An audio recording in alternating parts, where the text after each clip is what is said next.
Welcome to the third session. Our topic today is identity and purpose. Let's start with a prayer. Om Sahana Bhavatu Sahanam Bhunaktu Sah Viryam Karavavahai Tejasvinavadhitamastu Ma Vidvishavahai. Om Shanti Shanti Shanti. समस्तजनकल्याणे निरतं करुणामयं Namami चिन्मयं देवं सद्गुरुं ब्रह्मविद्वरम्।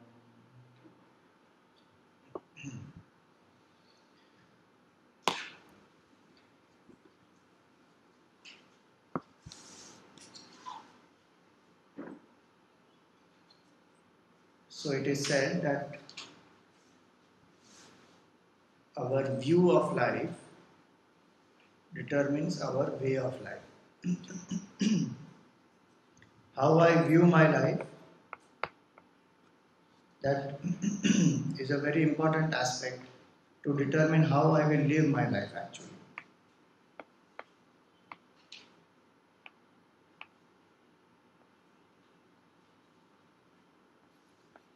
If I view my life as life is beautiful and everything around is beautiful, I live my life in a very beautiful way. If I view life as a big problem, then each and everything is a problem.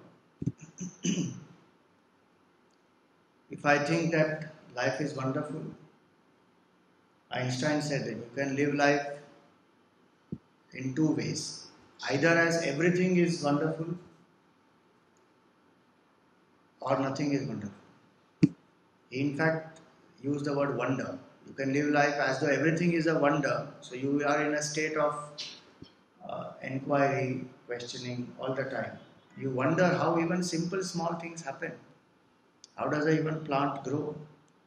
A small little seed breaks that huge hard earth grows. How does that happen? So either everything is a wonder or nothing is a wonder. Somebody feels life is a game, then they think it's a sport, and we live it like that. Someone feels life is full of love, and I live sharing love, giving love, receiving love. So as my view of life will be, that way will be my way of life.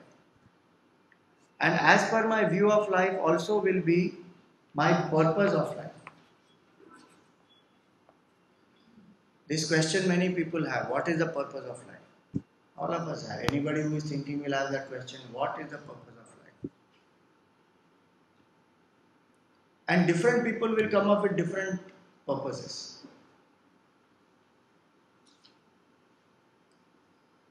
For somebody it is to make money, for somebody it is to enjoy, for somebody it is to have some achievement, for somebody else it is to serve people. Different people have different purposes of life. And what determines, and there are many people who are still in search of a purpose. One is just going through life, not knowing very clearly what is my purpose. I am playing different roles, I am just living. So how to know what is the purpose of life and my whole way of life, both these are dependent on my view of life, that how do I look at my life? What is the understanding of life that I have? Scripture says that human birth is very, very rare. And it is this human birth which we don't get so easily, and we have this intellect within us to think. And so when I understand that this birth is rare, I learn to value that, then I want to ask myself, what is the best that I can do with my life? And according to that will be my purpose. If that question doesn't come, I look around how people live, I see how they are, I determine some purpose according to that, and I live my life.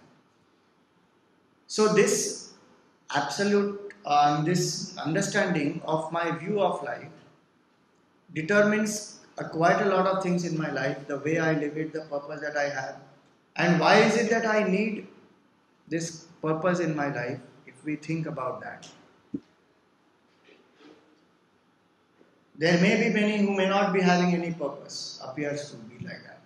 But the people who have purpose, their entire life comes into focus.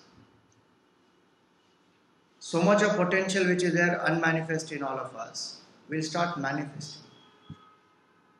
Purpose gives a sense of direction. Purpose gives a certain sense of achievement also. That okay, this is the purpose, am I achieving that or not? Am I progressing or not towards that? It brings whole life into focus. I am right now not talking only about goals. There can be people who have goals in their life. But purpose of life may not be clear to them. A student has a goal in life. I need to attain a certain marks, I need to get admission into a certain college, somebody has a goal to get a job, somebody has a goal to have promotion, have some success, have some achievement, goals. But purpose of life is not very clear. It's not necessary that that is clear when I have a goal. Goal also gives me a focus, goal also gives me a direction. But the purpose of life, when I start thinking, purpose can be for my actions, purpose can be for my life. When I start thinking about the purpose, the reason why I am doing it, and what is the objective behind doing this, that gives a clarity. So the consistency to pursue a goal also comes from that purpose. Otherwise, many times we find we set a very good goal, we are inspired by that goal, but after some time either we lose that inspiration, or there are some distractions which come, or some obstacles come, so we give up that goal. One of the main reasons for that is that the purpose is not clear. Even simple goals if we keep, that I want to, I want to wake up every day morning and go for jogging. I set a goal for myself. But if my purpose is not clear, that is so that I have a good health, and through that good health I can serve my family better, or I can achieve whatever I have set for myself. If that purpose is clear, and the stronger the purpose is, the better will be the focus on the goal. So we find that this understanding of the purpose is very, very important. Purpose of any activity. In fact, in our scripture it is said, beautiful line is, Prayojanam anuddishya mandopina pravartate. That without a purpose, even a dull-witted person will not take up any activity. If the idea there is that to highlight the importance of purpose in life. That if there is a purpose, that gives me that extra inspiration, that energy to pursue my goals. And to achieve that purpose, I may have goals. I may set aside certain things which are not conducive to my purpose. And also purpose keeps me focused on the long term. Goals, I may have short term, long term, immediate goals. But purpose is the reason why I am achieving those. So the purpose is very important, even in spiritual life. That why am I doing spiritual practice? All those questions of why, they explain to us the purpose. So in management language, they call it as the spiritual quotient, where they ask this question, that why am I doing this? Why am I born? Why am I living? What is the purpose of life? Those existential questions when I am asking, the more fundamental are those questions of purpose, the more deeper is the clarity, the more potential manifests. So at the moment, if that question is there in our mind, that what is the purpose of life, great. If not, at least one can start finding out the purpose of what I am doing at the moment, immediately. Like even a relationship, if I get into, what is the purpose? That purpose will determine the strength of that relationship. If my purpose is just pleasure, you see so many relationships just breaking. If my purpose is some emotional support, for some more time, it lasts. If the purpose is that we've decided that we will spend our life together and we will evolve supporting each other, then that much it continues. So purpose is a very important aspect of human life, and especially because in our life we have thinking capacity. And if we determine our purpose very, very clearly, lot of things they fall into place. So one is that the purpose of life, and that will depend on my view of life. How do I look at life? Do I look at life only as a means to just eat, drink and enjoy? Do I look at life as an opportunity to manifest my potential? Do I look at life as an opportunity to serve people around me? Do I look at life that I want to do something, having got this opportunity, make a difference, a lasting impact which will last for many, many years or generations together? Different aspects are there about the view of life. Or is it my view of life is that I want to experience that gaining which nothing remains to be gained? That's the main purpose of life. Depending on what is my view of my life, will be my purpose of my life. And this view of life is determined quite a lot by my identity. How I look at myself.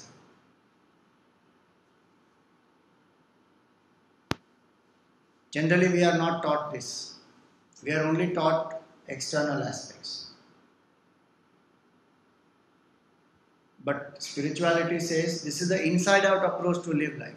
That how I look at my life will determine how I use my life.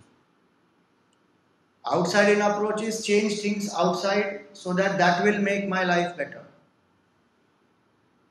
But spirituality says the inside out approach, that if I change the way I look at myself, no matter what the circumstances are outside, I will be able to relate to them much better.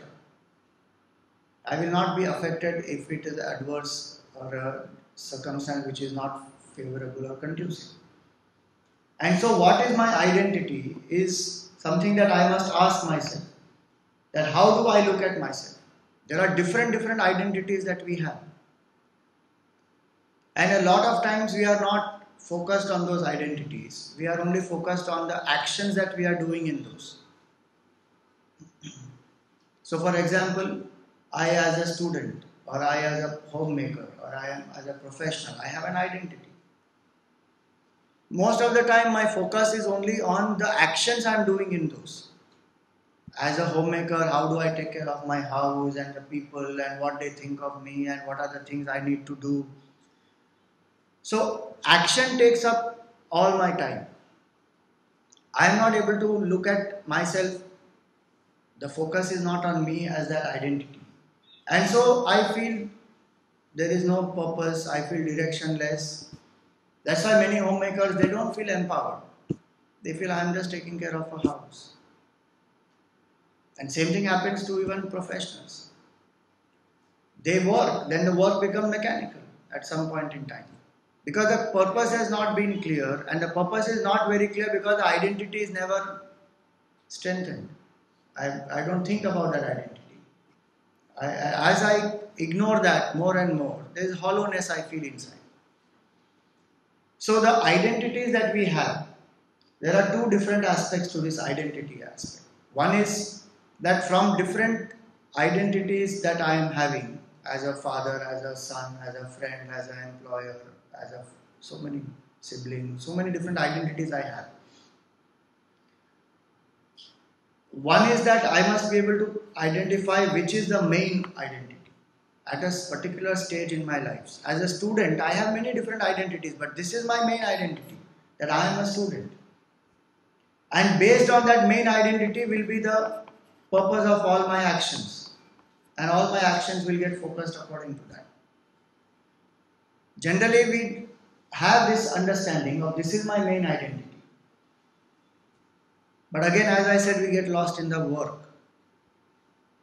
So if I am in a household stage, my main identity is that I am a homemaker, or my main identity is that I am a businessman, or I am an entrepreneur, or I am a professional who is employed. Whatever is my main identity, or I say that no, this is something that I am doing, but I look at myself more as a person who is a creative person, or a person who is, who wants to make people happy. Whatever. I look at myself, what is my main identity? my whole life will get focused according to that. And at different stages, different identities will take over. As a student, my main identity is to be a student. There, if I give preference to my friend and maintaining my friendship as more important than as a student, then I am going to lose out on certain aspects.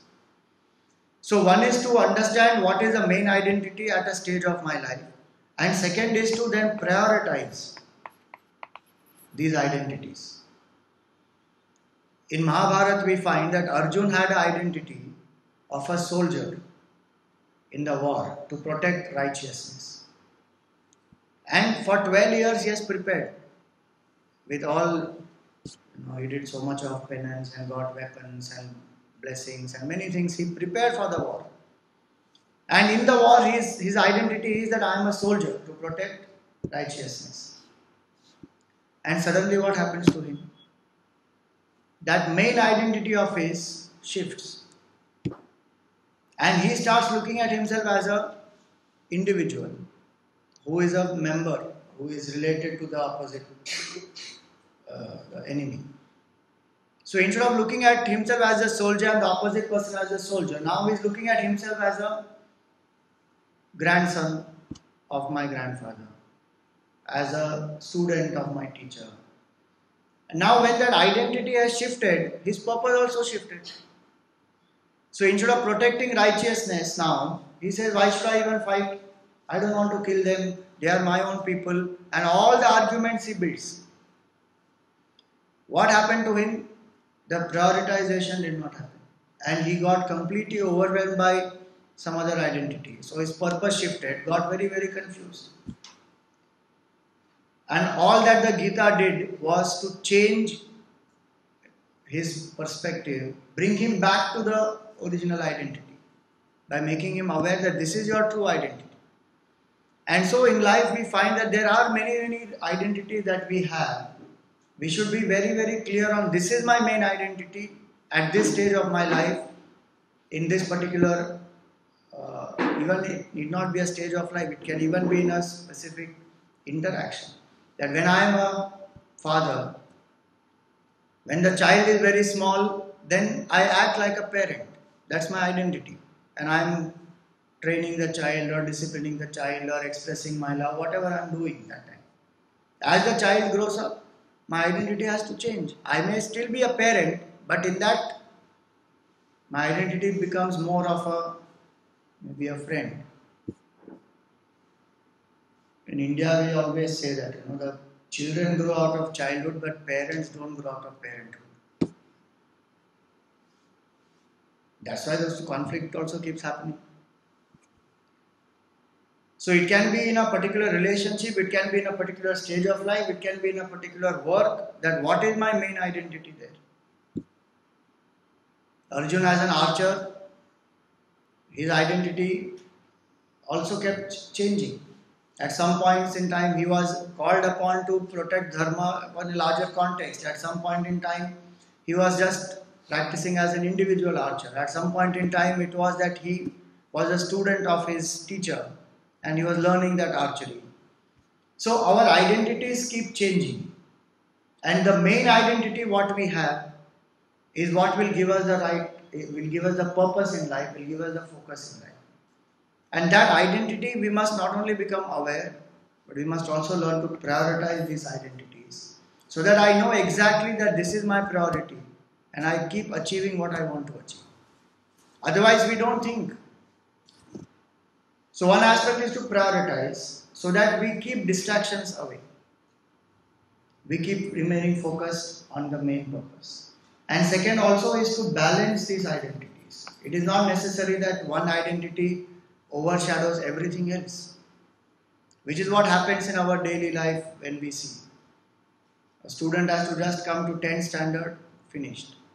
Now that identity as a student, not only that will take precedence over everything else, but the person is made to feel so much tension and stress and everything.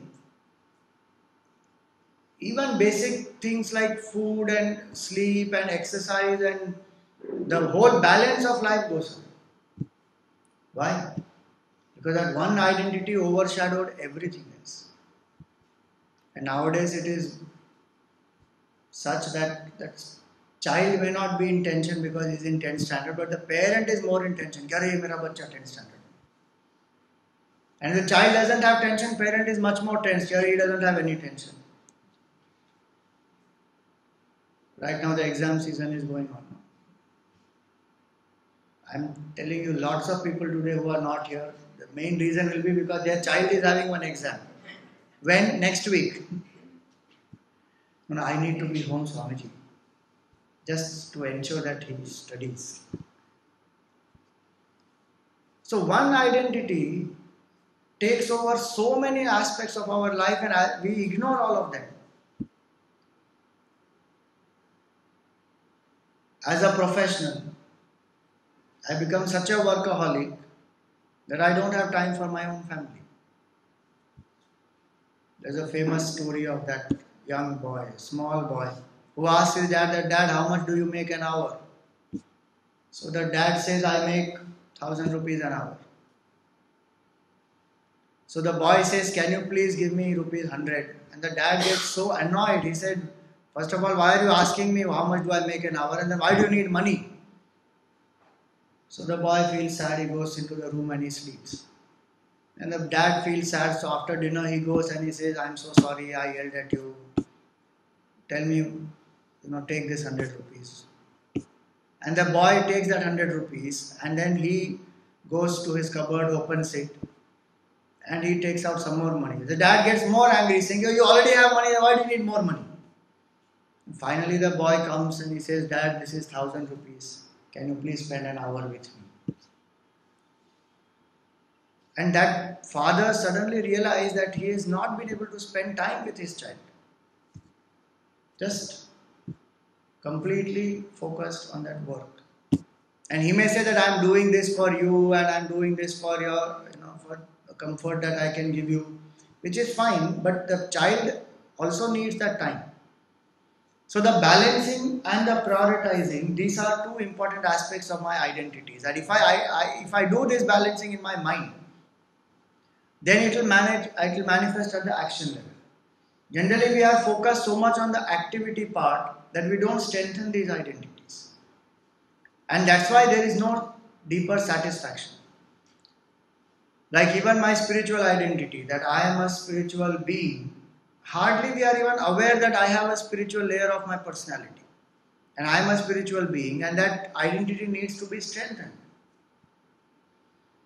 Typically, we come to that state only when there is some problem or there is a wake-up call that life gives.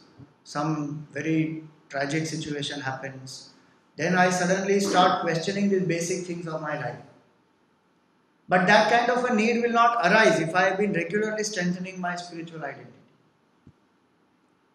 10 minutes a day, 15 minutes a day it takes. If I keep doing that. So one is to know different identity that I have and prioritize myself. And in that, if I can give the highest priority to the higher aspects of my identities, that would be much more beneficial to us. So when we say higher aspect, it means there are relationships that we have externally. There is a duty towards my body, towards my emotions, towards my intellect, that is thinking, and my spiritual aspect. The more I strengthen the higher layer of my personality, the more stronger I will be. So if I strengthen the spiritual layer of my personality, that much more strength I have to face all my other challenges of my daily life. If I strengthen my intellectual level, suppose I say no, spiritual is very difficult, I can't do that. Okay, strengthen the intellectual level. That these are certain values that I will not compromise. These are certain things that I stand for. Those are my intellectual convictions. It is said that if we don't stand for something, we will fall for everything. So what are those things that I will not compromise? And I stay focused on those. It could be any value. It could be a specific practice like waking up early, going for a jog, or doing every day 20 minutes of spiritual study, or some self-help books, anything which will empower my thinking, my conviction. So the more I strengthen the higher level of my personality, the more stronger becomes my identity about myself. More self-contained I am.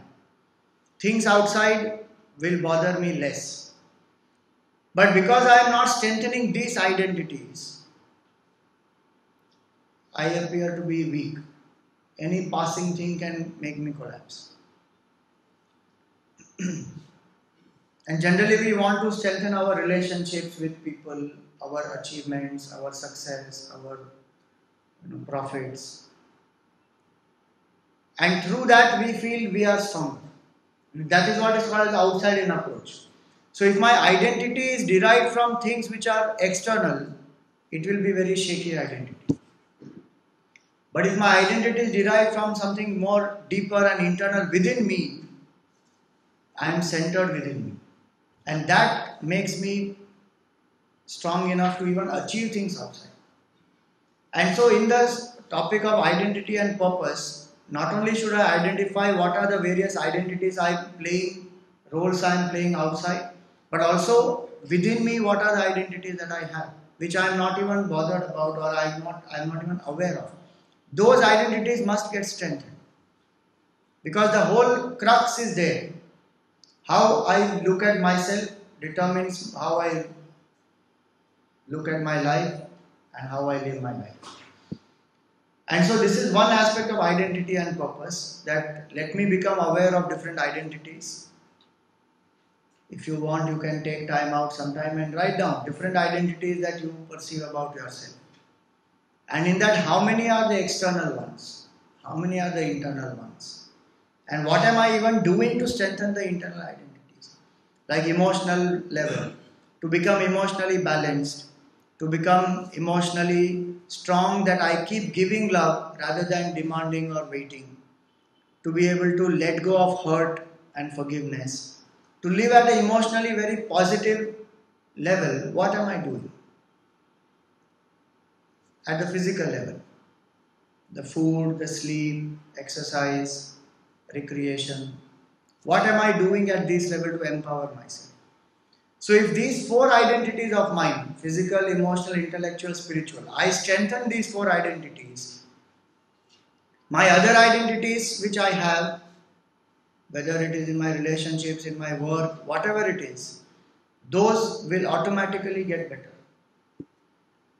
Typically what we do is we postpone these four identities of ours because of the external activities. So I will say that I have too much work to do, so I can't do exercise. I have too many other things to handle. I have too many people to meet. I have a lot of travel to do. So, I'm not very regular in my study, or I'm not able to practice my meditation. So, typically for the external aspect, I let go of the internal identity. And so I become weaker and weaker. It's like saying that I don't give food to my body because I am very, very busy with so many other things. The body is going to become weaker as we go along. It won't be able to meet the higher challenges. So in identity, it is not just the other identity that I have, but first and foremost is harmonizing the four identities that I have within me and doing things daily to strengthen those identities. Then comes the aspect where external roles that I am playing, external identities that I have, can I prioritize them? And having prioritized them, see, the prioritizing of this life, of this identity is also very beautiful. It will give us a context that in our culture we say 25 years you learn. A very nice 4 words to remember the 4 stages of life. They are learn, earn and burn, actually, both. In first 25 years I learn. Next 25 years I earn. And I burn.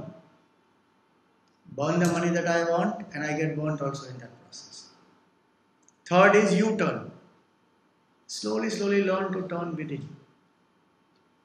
And fourth is no return. No return means not that you are dead and don't come back. No return means that I have learned to slowly, slowly give up my dependencies on the things outside. And I learn to focus so much within that I don't need to depend on anything outside. The last stage of life. Now this is chronologically 25 years each, so you live a whole life of 100 years. But the idea is that if I understand this, that at first stage of my life, knowledge is my priority. So my identity must be centered around knowledge. Second stage of my life, service is the priority. So I must learn to be in the attitude of serving people. Whether it is my family, whether it is society, whether it is my company, where through service, through giving, I become stronger. I learn to develop selflessness. And there is a time period that I live my life as a householder only for 25 years.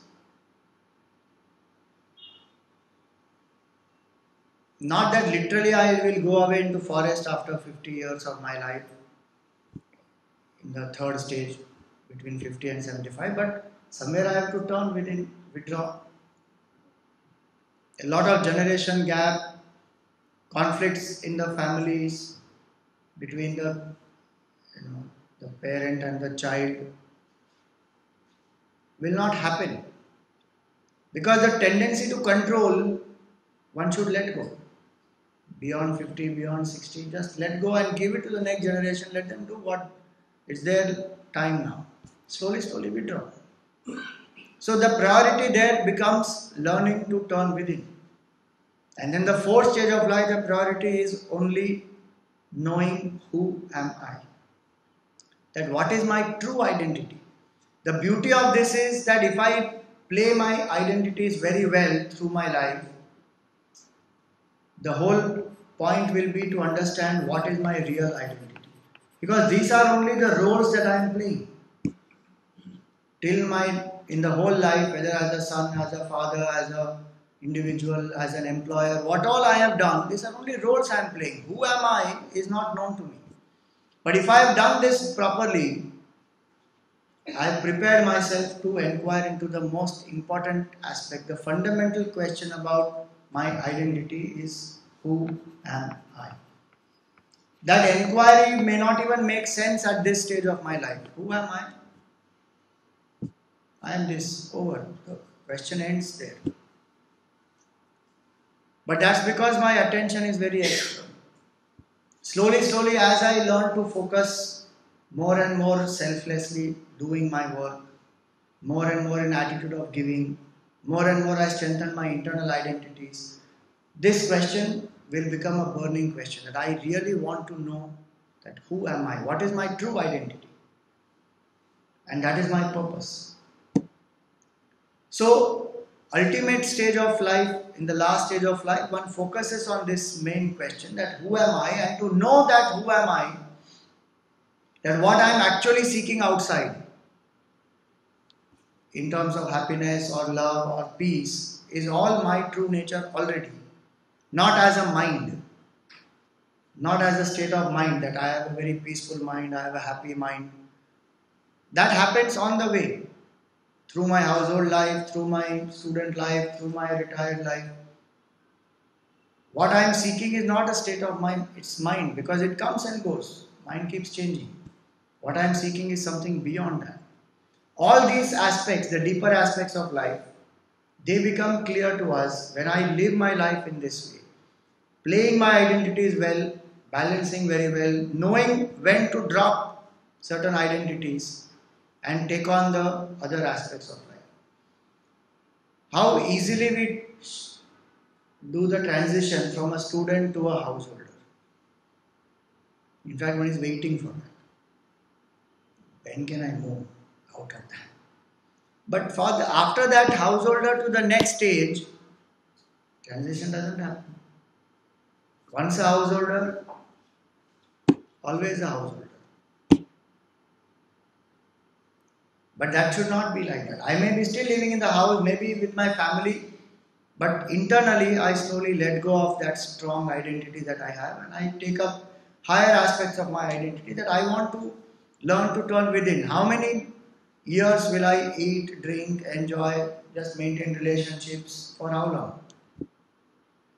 They had a purpose, I did it. Wonderful. Do I want to just continue the same thing?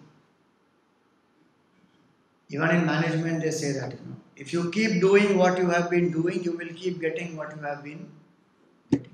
Innovation they need. But in relationships, it is the other way. If you keep doing what you have been doing, you will not even keep getting what you have been getting. I need to learn to drop control, drop possessiveness, drop selfishness, and move higher. So my identities keep shifting. So main aspects of identities that we have discussed so far is that I must know different identities of mine. I must learn to prioritize so that I learn to drop and I learn to focus on different identities. And I must also learn to balance the identities. And all these three can happen when I strengthen my internal identity. That what is my true identity? At this moment, the body, mind, and intellect, if I strengthen that, then I will come to that aspect to know what is my true identity as such. And people who become aware of that true identity, they are people who are called free. Because all the wrong notions about ourselves that we have, they all get removed. When I know who am I. So if we understand this topic well, the first aspect of this topic is that our purpose is determined by our identities.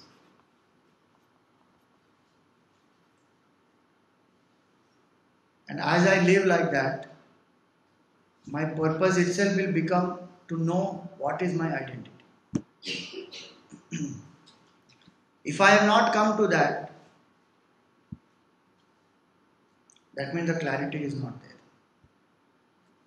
As I go through life and I find different purposes of my life, Vedanta says that the purpose of everything that we do is only one. Whether it is a job that I want, whether it is a promotion that I want, whether it is a relationship that I want, or success that I want, enjoyment that I want, the purpose of each and everything is only happiness. I want to be happy. I want to be happy at all times. And I want to be free from sorrow. These are the two main purposes of life. And if I know that this is the main purpose of life, in all my identities that I am playing, it will become very easy. Generally, I don't focus on that. Ego becomes the purpose. I gave an idea that was not accepted. My idea was rejected. Why will I give an idea again? I don't want to give an idea again. The main purpose goes away.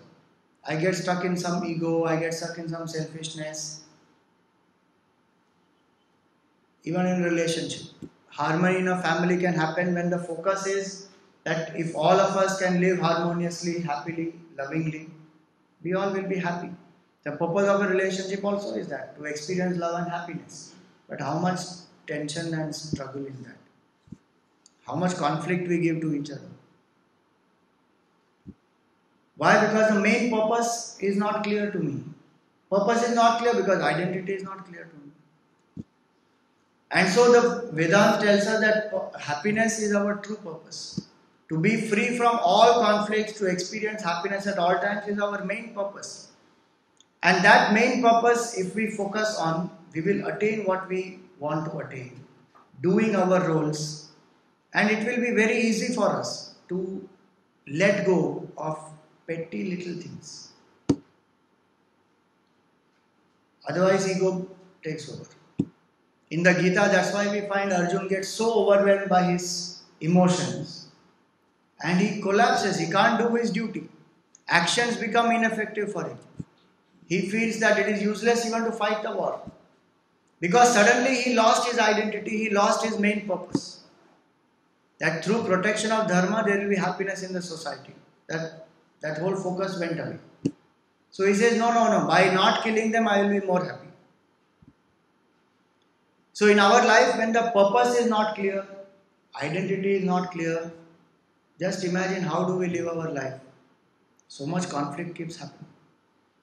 And hence this whole topic that let me strengthen my identities and let me determine the purpose of my actions in each identity and know very clearly that ultimate purpose of all my activities, all my identities is only happiness and not temporary happiness. It is the happiness which is permanent happiness. So are my choices guided by that? That will this lead me to permanent happiness? Even in small things like the food that we eat. If my identity is that I am a seeker of this permanent happiness, then whatever I do will be based on that. That will this lead me to that? That permanent happiness is not to be found outside. That permanent happiness is my own nature. So the food that I eat, the relationship that I have, the work that I do, the meditation that I am doing, is all this helping me to turn within to experience that happiness as my nature? Or is it taking me away from that? If that much basic understanding we have, that my identity is that I am a seeker of happiness and I seek that in and through everything that I am doing. Just imagine if somebody knows this. In our country, we find that every 90 minutes, there is one teenager who is committing a suicide. If you analyze externally, there will be some reason. Somebody will not have money, somebody will have family problems, somebody would have got some deep disappointment in relationship. Those are one level of reasoning. But the deeper level of reasoning is that one doesn't know that what we seek is permanent happiness. And the purpose of life is to experience that. And whatever I do must take me closer to that. Just because one didn't get certain percentage, one commits suicide. Just because one relationship did not materialize, one gets into drugs. Just because that somebody had some disappointment in business, they get into depression. So what I am doing, when the ultimate objective is not clear to me, then I lose even the enthusiasm to do it, even enthusiasm to live. So many things happen because the clarity is not there. And a person who understands this very clearly, that objective is to be happy at all times. That seeker of happiness, every choice will be based on that. And so the identity as a seeker and the purpose as permanent happiness, if these two become strong in us, everything else falls into place. Until now what we have done, if there are any questions we can handle.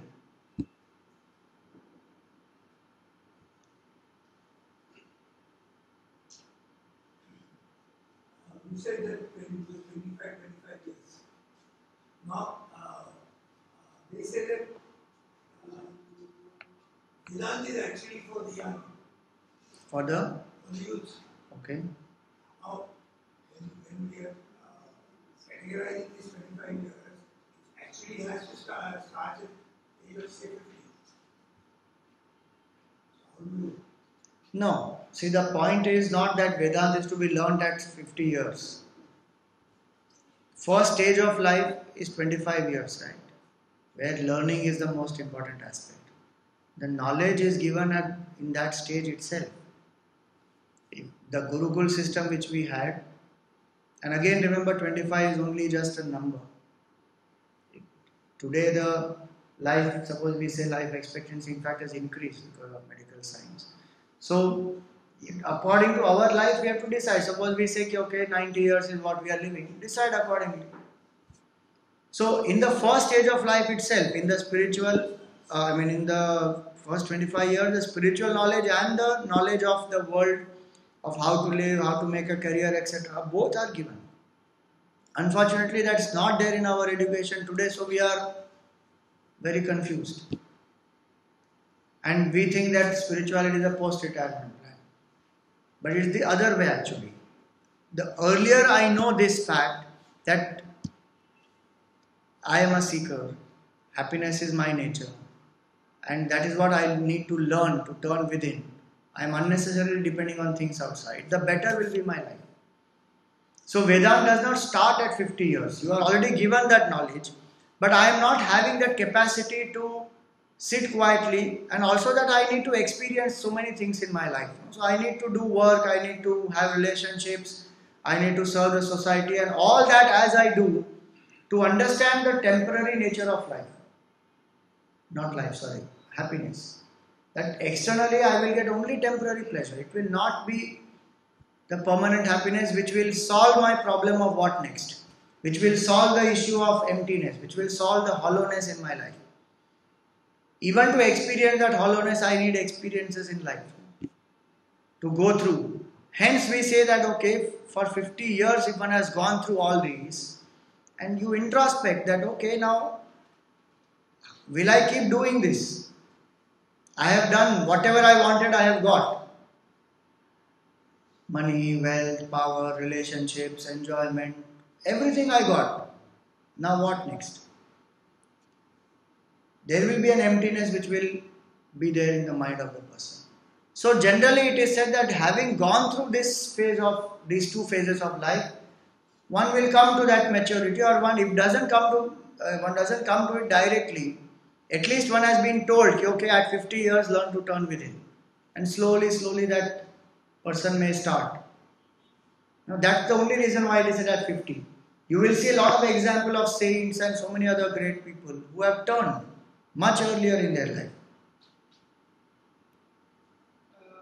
We started with different identities and also the purpose, and the purpose depends on the identity. Now there are some people like you say, see sportsmen, whose purpose is so clear in life that they just pursue that and they achieve success, they're happy and so on.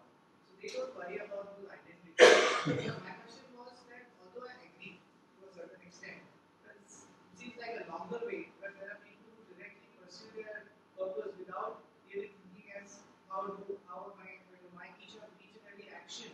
I've not seen many people doing that, analyzing their actions and the what, but it stems from there. The success comes from there. So how would you look at that? See, there are two aspects in this. One aspect is definitely that at the moment we are mixing up goal and purpose. I'm not saying the sports person does not know purpose. The person may have purpose also.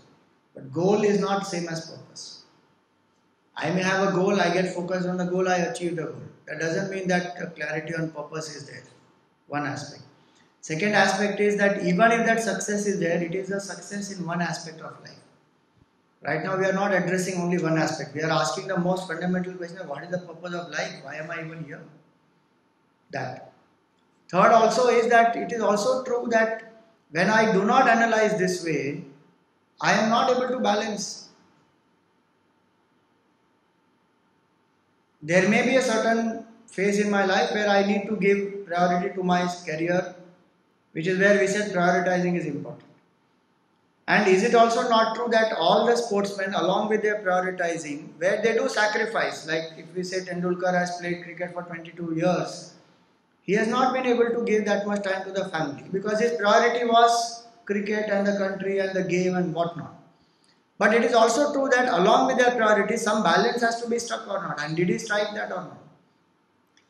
In 10 situations that he would have been expected to be with the family, he may not have been there with the family on 10, but at least on 2 he would have been there.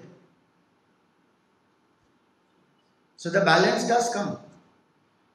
And also it is true that if he does not develop all the 4, it is not possible to be successful in the long run, to consistently maintain that success. If the body, mind, intellect and spiritual layer are not aligned, I am sure that there must be some practices of calming the mind that they must be practicing. Intellectually they must be very clear about what do they want to achieve and no compromise in that. Emotionally they must be having certain ways to handle the pressure of the situation, the stress and the expectations and all that. Now, of course, body one has to train. So right now we are putting it in that way. They may be doing it unconsciously. The idea here is that in their case at least they are able to do that because the field is sports. In many other situations the field is not the sports. In a normal situation of life we don't bother only about the body. And it is also true that because of that we are seeing so many lifestyle diseases. So if we are able to live like this is conscious living. And then the productivity goes up, success goes up, happiness goes up, everything goes up. Can you elaborate a bit more on point about true identity and who am I kind of a statement? I mean, you said that you're suggesting that it's probably going to start at a much later part of your life. Why not a bit earlier if that's what's going to give the finally everlasting happiness? It can start at any point in life, no problem. Only criteria required for that is... What would you say, or would you be able to give an example kind of thing in that sense about what do you really mean by this statement? See, one is that because I have identification with my body, with my mind and my thoughts, I feel this is me, that's all. But just like I have a watch, I have a computer, I have an iPad, I have a phone, I have a body. I have a mind. Body is the equipment to perceive the world. Mind is an equipment to feel emotions. Intellect is an equipment to think the thoughts. These are my equipment, this is not me.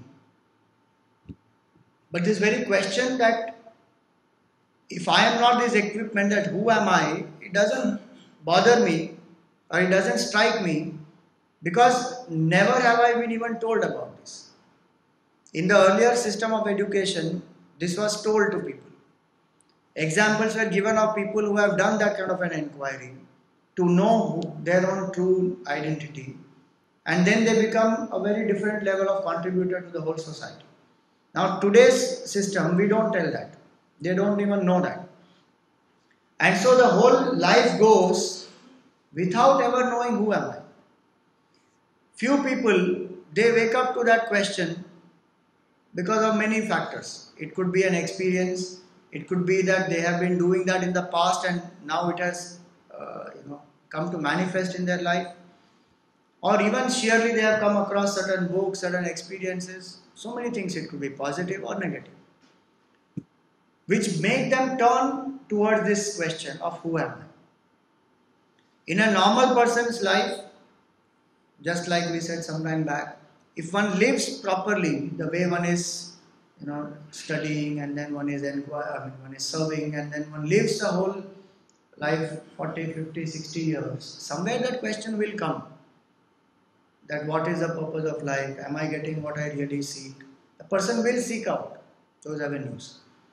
Now only question here is that how early can we start this? The earlier we start the better, no doubt in that, which requires exposure. Either through education, if education is not giving it to us, through some other ways.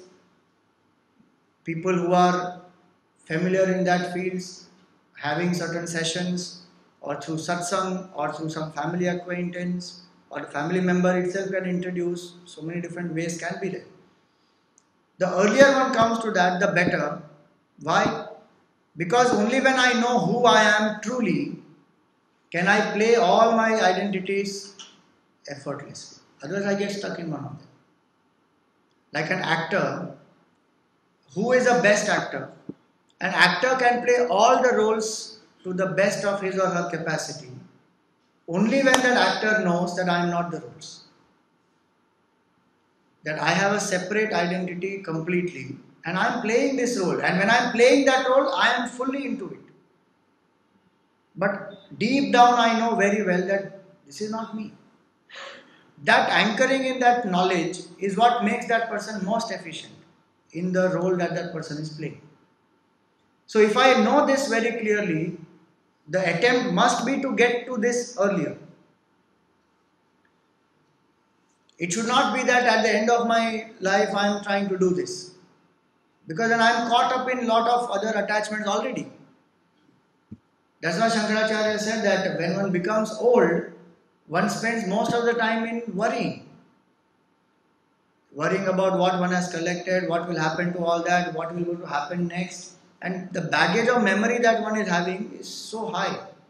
At that time to do even who am I inquiry is not going to be very easy. 25 years it takes, that's why in the third stage is it 25 years it takes to withdraw. If I have spent 25 years in getting attached to something, withdrawal is not going to happen in like 5 days, 10 days. It will take time, slowly to withdraw. That's again going by a full life, where I need to get through the experience to understand that this is not me. I need to go through all my first 50 years of life to experience everything externally, so that the mind doesn't have even a little bit of feeling that I am missing out something. And that's why in general it is said that okay, go through this every aspect of life, and then when you feel that I have had enough of this, and learn to turn away. But the earlier that happens, the better. And that's why that who am I inquiry, the knowledge of my real identity is so crucial, even at this stage of my life. Actually, it's something which is applicable at all stages of my life. It is most relevant in every stage of my life.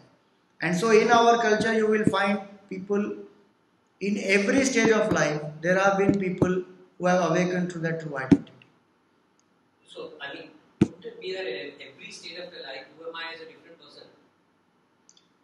No, who am I is not a different person. Mind is a different entity at that time, body is a different entity, but my true identity is the same. Like the actor is the same. I mean, example of course has a limitation, but the actor is the same. Throughout the so many years, Amitabh Bachchan, for how many years he has been acting now? More than 40 years he has been acting. He may take up different identities, roles. But what is his true identity? He is Amitabh Bachchan, full stop. That doesn't change. Same way, what is my true identity is what Vedanta calls as Sat, Chit, Anand. Just to give a reference that is my nature. That's the pointer that Vedanta uses. That identity doesn't change. Existence, consciousness and bliss is my true nature. That doesn't change. What changes is the mind. What changes is the body. What changes is the thoughts. So thoughts, emotions, actions, they change. But is that bundle me? Am I just a bundle of 5 elements? Just think about it. Am I just a byproduct of food? It's so strange, the food that I eat, when it is in the plate, I don't consider that as me. When it goes out of my body, that is not me. But when it is here, suddenly that has become me. So I am not a bundle of food. I am not a bundle of just emotions. One moment angry, one moment sad, one moment happy, one moment confident. Those are just emotions, they come and go. Who watches them? Thoughts come and go. Who watches them? The witness or the observer is to be understood. That who is that observer? Who is actually going through all this? Because of which the body can act, mind can feel, intellect can think. That identity doesn't change ever. Which is what I need to know. And through my different identities that I am playing, if I play them very well with the balance that we spoke about, prioritizing that we spoke about, and another important aspect in that is selflessness. The more selfless I am in my empirical identities, the more ready I become to know my real identity. And hence, in Vedanta we always say selflessness is not for the other people. So the question is not relevant that if other people are selfish, why should I be selfless? Is irrelevant question, because I need to be selfless so that my mind learns to become pure and quiet, so that I learn to focus on my true identity. So that real identity of mine will never change. Because if that is changing, then there is no point in inquiring about that. But that's just like everything else that is changing. And so people who are at different stages, if you see Shankaracharya at the age of 8, Ramana Maharshi at the age of 16. These are people who were in their first stage of life, they woke up to that question of who am I? Somebody at a second stage of life, so it is Mirabai, or it may be Tukaram, or it may be as household Ramakrishna Paramahamsa, any of them. Or at a retired stage, or as great sannyasis.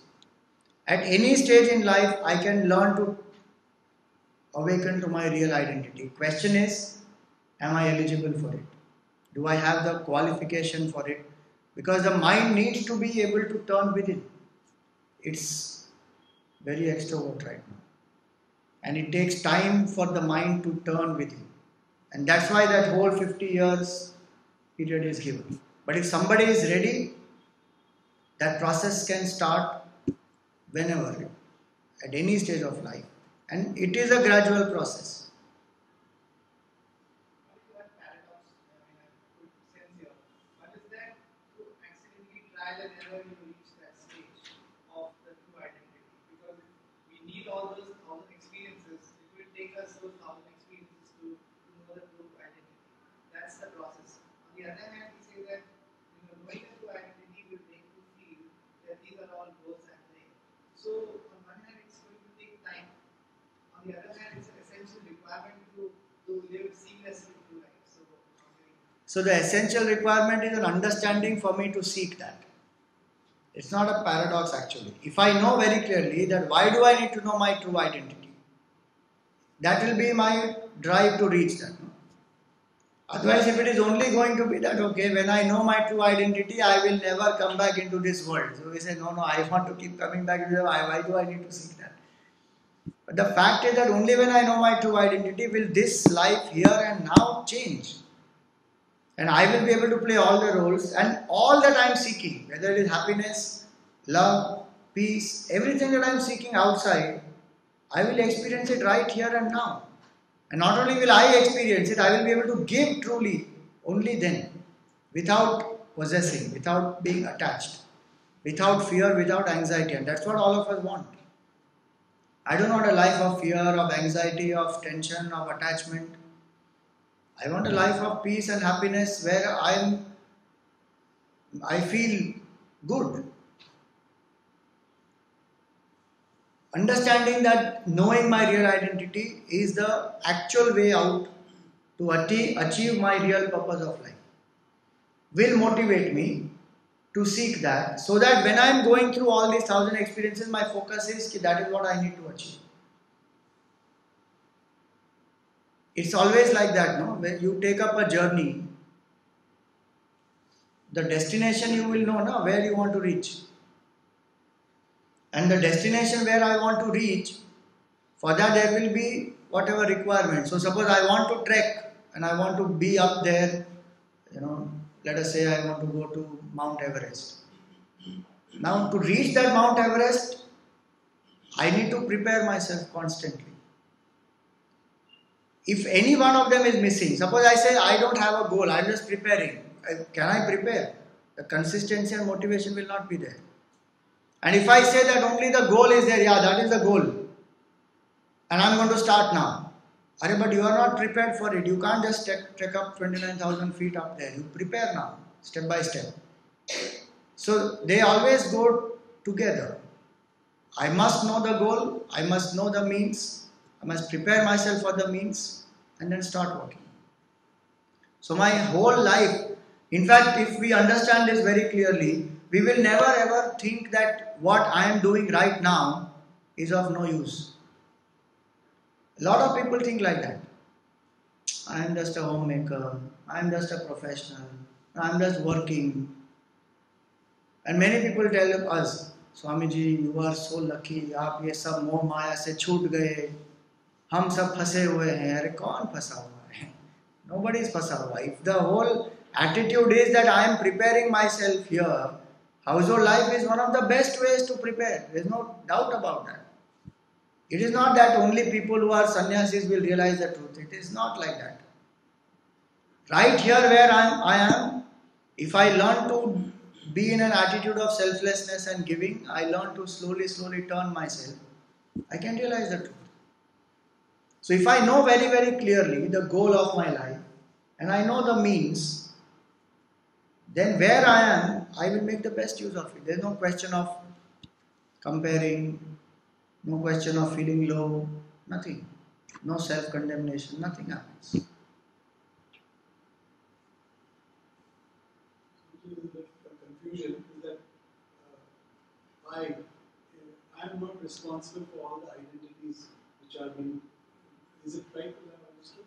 That I am not responsible for all the identities, and I am not the doer of all what is happening in my life. From absolute standpoint, it is a fact, but from a relative standpoint, it is not a fact. From a relative standpoint, I am responsible and I have to face the consequences of my actions. As long as I am identified with the body, mind, intellect, and I feel I am this individual. Last session, I don't know if you were there, that karma session. If I am the doer, I am only the enjoyer. I cannot escape that result. Hence, I need to act more responsibly. But knowing very well that ultimately I am not the doer is what gives me that space where I don't create stress on myself. So when I say I am the doer, I am the enjoyer, I have to do this, I have to do that, psychologically there's a lot of pressure that comes on me because I don't know that this is only a role. There's a different identity that I also have. So from that higher standpoint, none of this even matters. But am I at that higher standpoint? For a person who is awake, nothing of the dream will matter. But as long as I am in the dream is very, very real. And I will be affected by what is happening. So yes, it depends on what is my standpoint.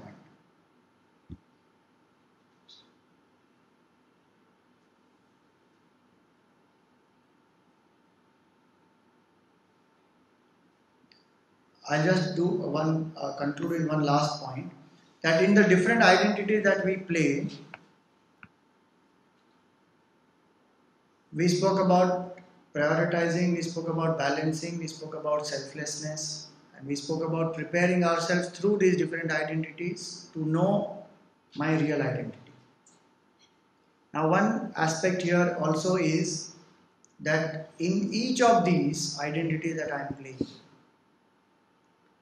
if I understand that the higher is my identification, the greater will be my satisfaction, then I will keep lifting myself higher and higher. Meaning, I may play a role as a father. In that, what is the higher identification? The higher identification is that as a father, what is the best that I can give to my child? And can I empower my child to find his or her own swadharma or core competency? And can I make the child a contributor to the nation? For that, what is the best that I can do? I must learn to do. That's a higher identification. Lower identification will be, this is my child. My child must do what I am saying. And the career must be according to what I say. And what he does brings glory to my family. That's a lower identification. Higher is the identification, greater will be the detachment. Greater will be the selflessness. Greater will be the potential of the child also which will manifest. Like a Shivaji became a Shivaji because Jijabai made him think about the country, exposed him to those kind of circumstances and situations and gave him those ideals. And that's where the identification of ours must be higher. That's why we said that in all our identities, if I have focused myself on myself and lifted myself to higher levels, then I will be able to do that to others also. But if I live as an emotional level, very highly attached, selfish, neither have I lifted myself up, nor am I able to lift other people up. And so the higher identification is very, very important. In everybody's life, if there is a higher identification or a higher goal in life, then only one can get out of selfishness. Otherwise, it is not possible. Selfishness comes to us because there is nothing higher in my life.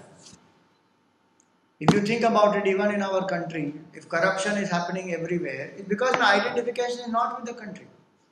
Identification with something small. The smaller is my identification, more will be the selfishness, more will be attachment, more will be possessiveness. So the whole concept that okay, we are one country, if that is my identification, then I will do things for my country. But if the identification is no, we belong to only this one particular state, or I am only this one particular community or one minority, gone. It applies everywhere in a company. If people focus on the vision of the company, all departments work together harmoniously, great. If the focus is not on the higher vision, each one will be on their my promotion and my merit and my department and my recognition, and competition will keep happening and division. That's why our Guruji says very beautifully, he gives 3 equations. He said action minus vision creates division. When I say vision here, it means a higher vision. So action without a higher vision creates division. In a family also it will be like that.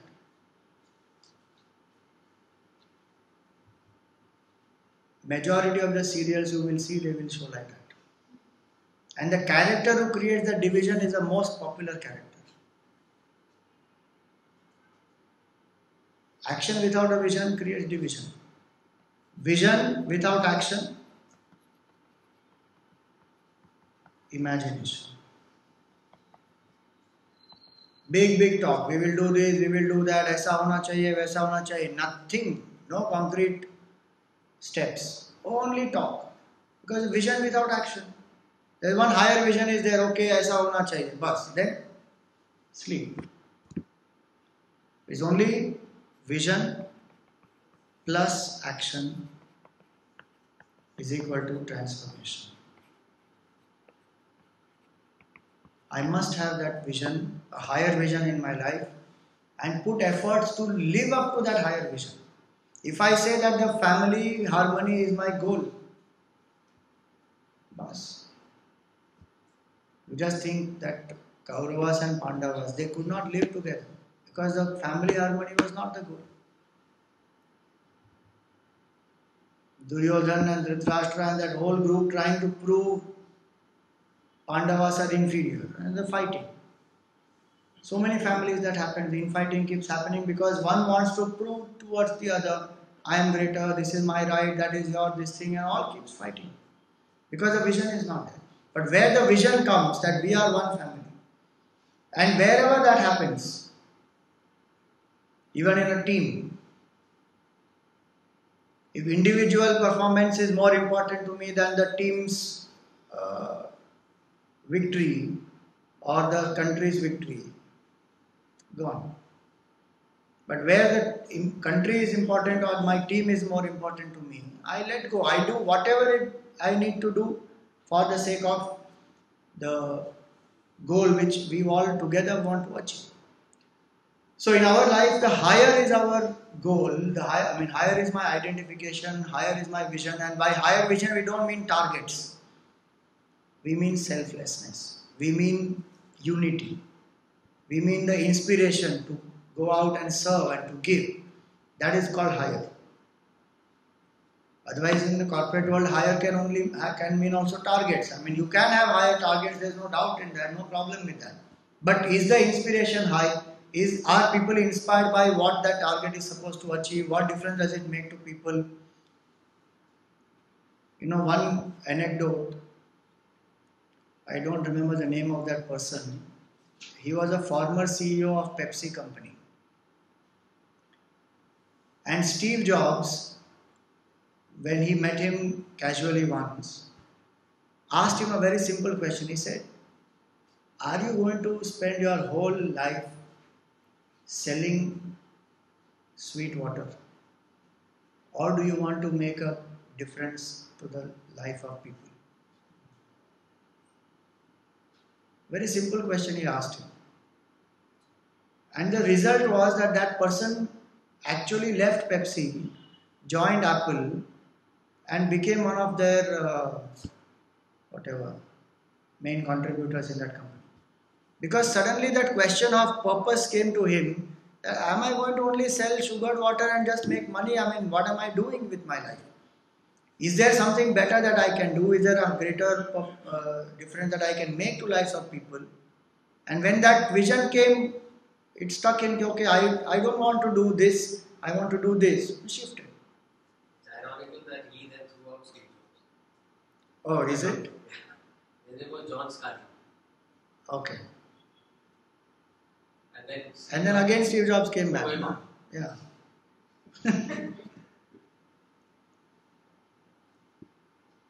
Which again goes to show that actually the shift that did not happen because of really making difference to people. It happened because of some other equations there. So in life, actually, if we really want to not only make a difference to people around, but also know my true identity, that's the solution is there. That can I have a higher vision in my life? Wherever I am, I can have that. In a family, as an individual, in a company, in a country, anywhere. And if this we teach our children, how many parents teach our children to identify with something higher where people and the society and the larger is more important than I? If that happens, that is the real transformation that the country will go through then. Otherwise, we aspire them to become successful individually, and our model is that when you are successful, then you can create a difference to the society. It is heartening that in some cases, in many young people's lives, they actually decide that I want to make a difference right now in my life, and they choose careers which they could have chosen to take the beaten path, but they choose the other way, and they do things which will create a difference to the society. Where the profit they may not have made so much, they don't make so much as earlier, but they have a deeper satisfaction. They are able to do much more things which are beneficial for the community, for the country.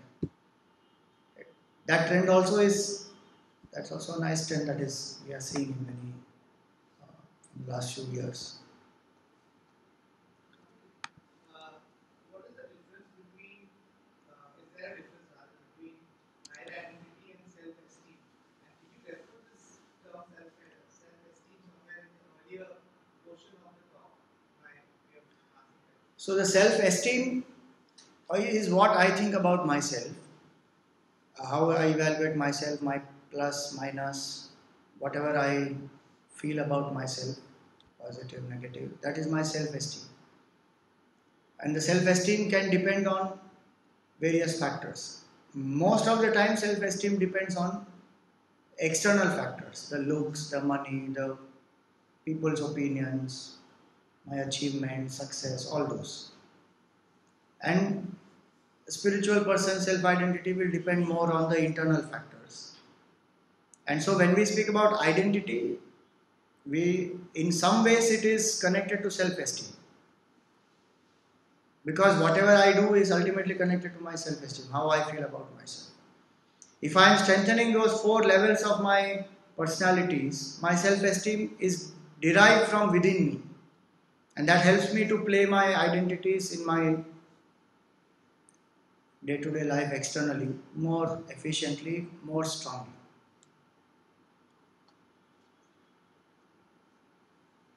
Okay, last one. Said strengthening the 4 aspects of your personality. Physically, it is very easy to understand. What about thoughts and emotions? Right. So, emotional level, what is the emotional strength? Equanimity is emotional strength. Capacity to love and to forgive is an emotional strength. And the capacity to keep the mind quiet, where I do not allow my emotions to overwhelm my thinking, that is an emotional strength. Now, how do I cultivate these? That's where the understanding plays a big role. That I am here to give. By giving, is what I make myself strong. If you see the causes of disturbance, whether it is disturbance of mind, or whether it is hurt that I have, or whether it is anger that I get, greed that I have, any of the problems of the mind, the root cause of all the problems of the mind will be selfishness and attachment. And so the way to strengthen that will be to cultivate selflessness and giving, and to cultivate detachment. I think one of our topics in this I Am Spiritual series is on detachment. At that time we will do more detail. But detachment plays a very, very strong, it's a very vital aspect of one's life. Many people think it is after life, and it is to run away from life. It's right here and now. And intellectually, to become strong is to have clarity in my thinking. And it is to have no compromise in my core values. These two will make me very intellectually strong. Capacity not to compromise with my values and my convictions, and the clarity of thought as to what I really want to achieve in my life. That will keep me intellectually strong. Because when I don't have a goal, then I am very directionless. Thoughts get scattered. But when I have a goal, I keep myself focused. And as we said earlier, higher the goal, greater is that inspiration. So for today we will stop here.